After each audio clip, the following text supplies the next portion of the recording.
Hello, thank you for agreeing to meet with me and be interviewed. It's lovely to have you. First and foremost, what is your name and professional description? Sure. My name is Kait Calabrò. I am a creative content creator, communications and marketer in the nonprofit entertainment sector. What inspired you to work in the field of film and communications? I always was really drawn to movies as a kid. I've come from a family that we really engaged with storytelling and we're big film buffs. So it was always kind of I had an aunt that was an actress. I had a grandmother that was, always had Turner Classic movies on. So I've always been kind of just in the world of storytelling and filmmaking. And then when I was in high school, I got into, the broadcast sector of like doing the morning announcements and that kind of stuff. So I kind of always was in that world. And I got really into photography in high school. And at one point, I did think I was going to go into editorial photography.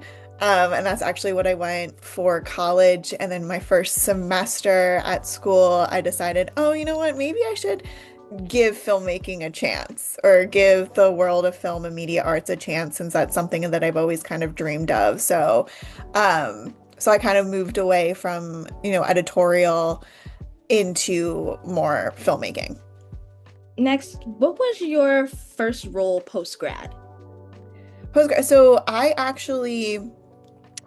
when I was in school, I kind of went more into focusing on the distribution and exhibition of film. So I had an internship during college with a very tiny PR firm, which I actually got connected to from one of my Temple professors because her documentary was picked up by PBS. And this PR firm was represented PBS distribution. So I worked for a PR firm where my client, my account was PBS distribution, and we dealt with back in the day it was DVDs. So I sent out a lot of DVDs. So I did all of like the press kits, press releases, push lists and contact lists to different people in the media to get coverage of PBS distribution titles. So I did that as an internship, and then after graduation, I went and worked there for about a year post grad. Okay. And you mentioned DVDs and things. So as you like move through different roles, as technology has changed, because we've gone from VHSs to DVDs to everything being on like either a hard drive or on the World Wide Web, how has that impacted like the changing of times technology? How has that impacted the way that you work in your profession? I mean, it's different. After I worked for the PR firm, and then I left there and I was a freelance and contributor for Entertainment Weekly where I did TV recaps. And I also worked for another blog that was created by a fellow Temple graduate, and we were an entertainment blog and we were pretty popular at the time, no longer exists. And that was interesting because even then, as acting as a member of the press, how I would get access to screeners and things like that were different.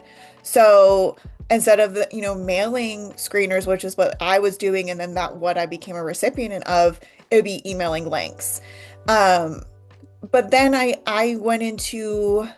transitioned into film distribution, and I started working for the film festival as well as the Philadelphia Film Society, which is year round.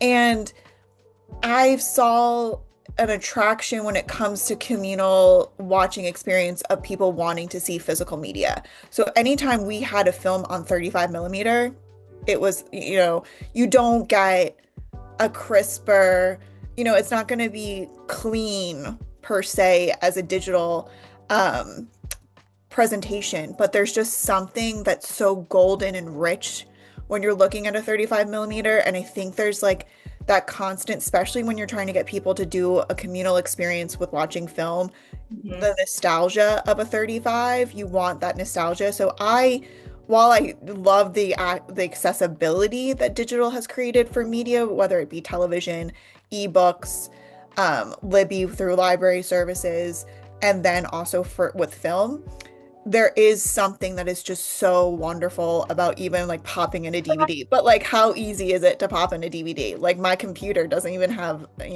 that ability to do that anymore. But if I'm going to see something in the theater, I do check to see how it's being presented. Yeah, I think that's a common feel, especially within cinephile spaces of people missing physical media and how streaming has kind of just taken away the dirt and grime and the passion and the humanness in making film. And it's difficult because it is the preservation and the creation of physical media um, is an art form that has we don't have the ability, there's not a lot of places where you can go and get your film, even regular film, kind of processed. Or if you want to do 35 millimeter, while I was in college, I acted as a lab tech slash TA at Bucks County Community College, and we taught students 16 millimeter, and we would have to send the 16 millimeter, which they would only get like 8 minutes a reel. And we would have to send it to a place outside of Boston to get processed because that was the closest place. And that was back in the 2010s when we were doing that. And so I don't even know where I think they got rid of it. Like, I was able to get, I have a Bolex camera because they don't like, I have a Bolex and I have a whole like editing setup because like they don't exist anymore. So it's a shame, but it's also like, because there's such a big shift that there's not a lot of places that have the ability to create the physical media anymore. It's a shame, really. More accessible, less, creative, yeah. I feel. So you said previously that you work for the Philadelphia Film Society, and a part of your role is advertising new showings that are happening that people are looking for. What are some key elements you consider when managing a brand's public image and advertisement? Yeah, I mean, that's a good question. I think a lot of nonprofits have art nonprofits have a challenge. Specifically, with the Film Society, for us, we were a smaller organization. It has evolved since my time being there and even during my time while I was there. But art nonprofits don't have a large budget. So a lot of it is kind of grassroots marketing, and a lot of it is just using the resources that you have available. So it was a very organic reach via email marketing, and social media marketing was like where our bread and butter was. I wasn't taking out billboards. I wasn't putting stuff in the Inquirer. I wasn't, you know what I mean? Like, it wasn't like we had the festival, yes, we had a larger budget for the festival, but year round, it was very much dependent on our audience. When you have people coming and you have patrons, you do get to create a built-in audience. The other difficult thing with both an arts nonprofit and at the Film Society is that you do have different tiers of your demographic. So you have to look at the individuals that are coming to your year-round programming, the day-to-day screenings that we have at our theaters, and then you have to look at the individuals that are coming to more of your fancy events. So like, we would have an Oscar party or the festival. So we really had between 2 to 3 different demographic audiences that I would have to, I created like a demographic profile for each one. And I would be able to see what titles or events that we were having to figure out which demographic I would be marketing that to. So like, let's say we started doing more eventized screenings of the Avengers movie. So like, we had the Avengers Endgame. So I'm probably not going to reach out to the same individual that's paying $150 to come to the Oscar party so they can have their photo taken and get drinks and like watch and have that. But I might go to the people that went to a specific festival film that may have had Chris Evans in it, or may have had the same director or stuff like, so you have to kind of think who is actually going to come through and put their butt in that seat, and how can you reach them. And sometimes it would be with just a social media, boosting a Facebook post, or making a Facebook event, or sending out a targeted email. We were really able to like take our emails and make them very targeted based off of who attended X amount of screenings. So I could have pulled a list of everyone that's ever been to a superhero movie, or I could pull a list to anyone that's ever seen anything in 35 millimeter, and then I could email them to let them know about new attractions. So it's really like having a degree. Like, I don't have a communications degree. My degree is specifically in film and media arts, but I learned so much about marketing communication throughout my college experience as well as in postgrad. So my position as the director of communications at the Film Society, I think it was very valued that I did have a film background, because I was able to understand the themes of the films, to understand the patrons of those films. So it really did work hand in hand in creating marketing plans. That is really interesting because, like, as just the casual moviegoer, even though I do love film, I never really thought about the idea of these smaller nonprofits with that hold these films targeting to their audience.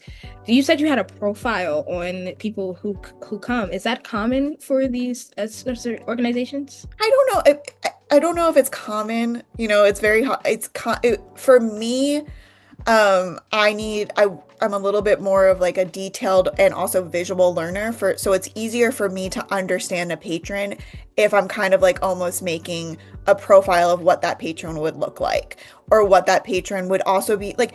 I think, to go back a step to saying that like these independent film theaters don't have the backing of like an AMC or a Regal. So even though AMC and Regal, they don't really care if only two people come to see a film, whereas that would be, very difficult for us to continue to do, because we are really driving on those ticket sales. And I don't even want to get into like the legality of everything, of like how much the studios take back. Like, I think at my time, when Disney took 60% of the ticket sales. So then in the end, you're only getting 40% of $13. So you really do have to, like, it's crazy, the exhibition and distribution game when it comes to, and studios have to make it back too. Studios have to figure out how to make back these big budgeted movies. So you do have to put a little bit more work into it, especially when you're starting to expand into showing more, larger films. I'm sorry, what was I went like off on a tangent. What was the original? No, you answered the question. You answered the question correctly. I basically, Okay. oh gosh, it's not one I have written down. It's one that was off the cuff. Okay. But yeah, tailoring to your audience is more important to these younger, smaller studios now when you think about it. Because I don't know a lot about distribution either, but I know that is a dangerous game, especially with certain studios, I'm not getting names, being more conservative with their media. That's why I will say, even if you're going to an AMC, if you're going to see the movies, buy a soda, buy a popcorn, because that's how they're actually making their money. That's actually how any movie theater is actually making money, because they don't have to give it back to the studio. Exactly. You know what I mean? Like, some studios are easier to work with than others, but like, there is that ticket price isn't all going to AMC, Regal, or any independent movie theater. They have to give a huge chunk of that back to whatever studio is allowing you to play their film. We could talk about film, but also any arts nonprofit has to tailor that's hosting events. So even like the Museum of Art probably has to do the same exact thing. Or, I'm just like kind of blanking. Any art nonprofit that hosts events and is trying to fundraise has to tailor who they're sending that to, because you can't just throw it out to everyone, because then you're not going to get, it's the whole pie. Yeah. At the end of the day, support art in any way Exactly. possible. Exactly. Yeah. Stop going to AMC, go to your local theater, give them your time and your attention. Hmm. You, with somebody who does these like PR relations and like connecting with these groups to make an event happen, what do you think are some essential traits for someone who's looking at this field to adopt or and actually have when going into this profession? I always say that when it comes to working in, communications, marketing, PR, wherever kind of those three kind of always overlap, especially now. Um, I I always I always try to tell, I've had a lot of interns, I've had several assistants, who I've mentored and, helped, go leave the film society or whatever and move on. And I always say, like, be cautious of and titles, anything that has something, something, and something. Because I think a lot of the times in this field, in the communications, marketing, PR field, everything gets looped in. Like we're looping it in right now. I'm looping it in right now. And really it's individuals. And I think you have to specialize in certain things, and some things people are really good at and other things they aren't. And I think a lot of companies and organizations take that for granted. I also think with the rise of social media and content creation, they also kind of loop that in where social media, and even anymore, social media management and then content creation should be two separate individuals, because someone that is managing the distribution of your social content isn't necessarily the person that should be making the content. It should be the person that understands the perfect time to post, or creating, now that hashtags have kind of gone down and the usage of the search purposes, someone needs to know SEO to write a social media caption to understand how to get traction on your posts and just understand the basic formatting of what looks good. And they should be working with a content creator who's either making your graphics or supplying your stills or creating any kind of, like, I don't think people fully understand how long it takes to make a 15-second TikTok. Like I just like that actually looks good. And like, so it's just like I think in this realm it becomes very difficult. You put everything on one person, but it shouldn't, and there should be a team. But I know that's a lot of places, especially where I was at the Film Society, I was a department of one for, the first 4 years I was there.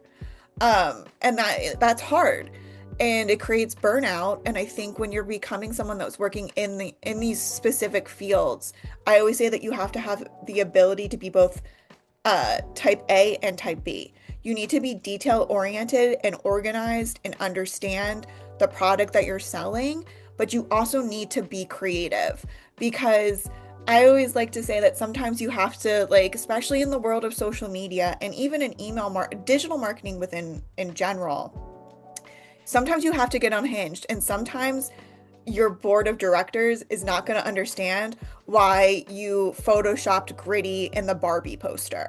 But I can tell you that that got a ton of traffic and promoted the hell out of people coming to see Barbie at the Film Society versus going to the AMC, because you have to be able to be fun but then also be serious. And that's very difficult when you are doing it all. And it's very difficult not to get burnout, but you still have to be creative. And I think that's what kind of always people forget about in marketing communications, is that they are creatives in their core. I even see, like, on TikTok, like the stupid, like, oh, the two different kinds of marketing girlies, like the creative ones and the data anal, and sometimes you have to be both. And probably those girls that, even though they are separated, um are still would probably like to do creative stuff. Sorry, that was a really long-winded. No, but it makes a lot of sense, because yes, Gritty needs to be in a pink sparkly dress to advertise the Barbie movie in Philly. Exactly. You're appealing to your audience, and it's just funny. Hmm. And it kind of loops into this the portion of this project, our communications theory, Hmm. which is, have you ever heard of the theory of Dionysus versus Apollo? No. Okay, so basically, the theory is that there are two gods who are constantly fighting with each other when it comes to the structure of society. There's Apollo, who is, like you said before, that order, that structure, that using your creativity in a very stern and productive way by creating a set of social norms, a social contract that we all agree to. Mm-hmm. In reflection to the same way that Apollo has responsibility of rising and setting the sun every day. Mm-hmm. With Dionysus, however, it is that destruction of the order in order for that structure to exist. So putting Gritty in a Barbie costume Mm-hmm. is kind of like that because Yeah. it's like that doesn't belong together. That's a breaking of order, but it's fun. Yeah. Honestly, that is a perfect example for anyone that would like to work in a nonprofit because no matter, not even any kind of art organization in general, because you're going to have the staff who want to create kind of chaos and want to be creative and everything. But you do have to answer to a board of directors. And unfortunately, in our society, a board of directors is usually a bunch of white, rich, boring, old people. And I can say that because I am currently unemployed, so I don't have to answer to any board of directors. But that's what they are. And they want, like, I remember when I first started at the Film Society, they were still putting movie times in the newspaper. I started in 2016, okay? And it cost a fortune to put your movie times in the newspaper. And I was like, there's no need. If people are looking it up on Google. And then the hot topic, well, then we have to get on Fandango. No one cares. When you want to go see a movie, do you just Google such and such movie near me? And then it tells you exactly the movie times. Fandango. Yeah. That's So that's the thing is like you have to, and I stopped doing because I wasn't gonna pay, like I wasn't using all of my budget to go to putting movies in the Inquirer because a couple people still who, besides over the age of 65, looks at the newspaper, and they weren't coming to see the films that we were showing. So that is kind of the what you just described is the constant battle that people have within arts organizations, whether it's film, whether it's a gallery, whether it's anything, is that create that structure and the breaking of the structure to recreate the structure to then break it again. I always said that a lot of art organizations should be like the snake eating their own tail as their logo because that's kind of what it's like. And you have to take all of the little wins. So like even getting the showtimes out of the Inquirer, that was a little win, and that helped move forward the digital age of marketing for the Film Society. I honestly, yeah. So do you think that it kind of works in tandem, like the snake eating itself, that the younger generation, this chaotic group of Dionysus, honestly create the order, the new order, and older people like the board of directors, like Apollo, just curate it into that structure and want to have it set. Do the new generation make the order? The old generation create structure? I think you could put it that way. I think the older order, the Apollo-esque, is kind of creating like the blueprint. So like even though the going back to creating stupid posts on Instagram. So we would create like we would do stupid Photoshop stuff but you can't do that every day, and you can't do that for every specific event. So you have to kind of also realize that you still do have to be professional and that you still do have to cater to like the more editorial, stricter side when promoting things. And that's kind of where that structure of the old school comes through to like help you realize that you still have to do this, but then you can also the younger generation can be like, but it doesn't always have to look exactly like this. It can still be fun and still be informative. So it's trying to find that balance between the structure and the blueprint of like the old school, old age version of a organization, and how you can contort, like how you can work in new creative. I try to say like I don't want to use the word trend because I think trends are they're trends for a reason. They don't always last. And Yeah. you want to make sure, especially because with smaller organizations or even with larger organizations, turnaround time is not as fast as you think. So don't base your creative or your schedule off trends, because by the time you post it, it's not going to be cool anymore. So you have to make your own version of what your brand and what you think is trendy for a longer period than like something that's like fast. Yeah, I think that's a great way to articulate it. Yeah, I agree. I agree. I agree. um, so current this will be presented to a group of current Temple Owls who are always uh, happy to hear from alumni. Um, during your time at Temple, can you just tell me like a few fun things that you used to do around campus? Like if Oh my God. I mean, Temple has some of the best food. So like right now I'm just thinking of all like, and back then it was like the food. I don't know if you guys still have tons of food trucks everywhere, but like the food trucks were like popping. I remember there was like the grilled cheese specific food truck that was like outside Tyler, which was like crazy. But a lot of stuff like on campus, you know, really was in our building. Like I think is this class take place in Klein? Or you got it's in like Gladfelter, but we are a client. decline. Yeah. So yeah, like a lot of our time was spent in Annenberg and like the atrium. And like the atrium was like one of the best places to be.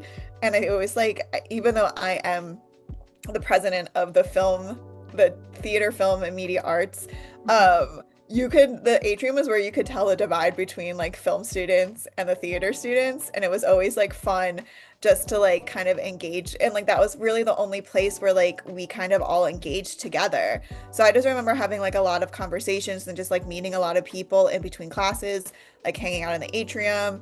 The library was always like a great place. And then I loved the student center like breakout rooms. Like they were always like a great place to go.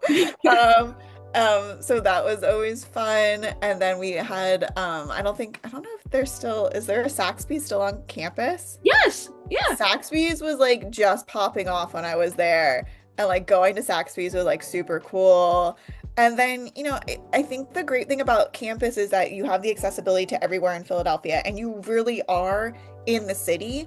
But campus has so many different like green and open areas where you could just like hang out and you don't have to be like in a building constantly. And I think people don't realize that because they associate Philadelphia or Temple with so much with being in Philadelphia, that you still do have all this access to the outside, and like you can like go sit and just like when it's beautiful out by the like bell tower and just like chill out and like meet friends. And it's just like it's also easy to get like around. Like if you have a friend that's in Fox and you're all the way over in Annenberg, like you can still meet with them. And it's not like, oh my God, I have to like it's gonna take me forever to get across campus.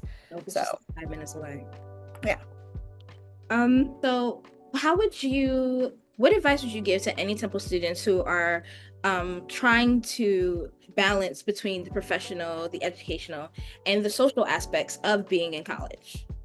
Oh my goodness.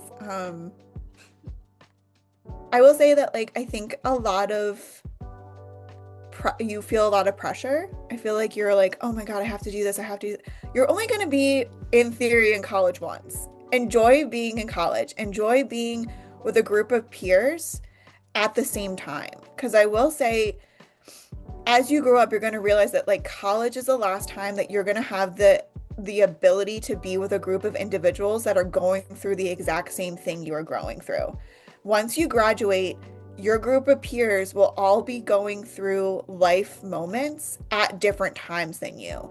And sometimes that's going to be a little bit hard when it comes to your relationships to continue those conversations, because you're just not going to be able to relate to individuals anymore.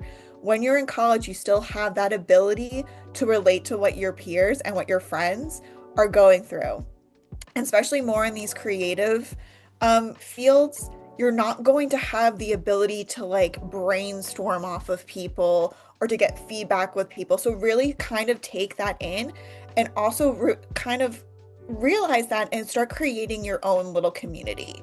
So when you do graduate, it's not jarring. I don't think when I was there, I ever realized it's really hard coming from like like the film or any kind of art background, or even when you're in critique classes, when you're constantly getting feedback from your professors and your peers, and you have individuals that you can go to, especially in like film, where it's like, oh, I'm doing this and I can shoot it and I can direct it, but I'm not good at editing.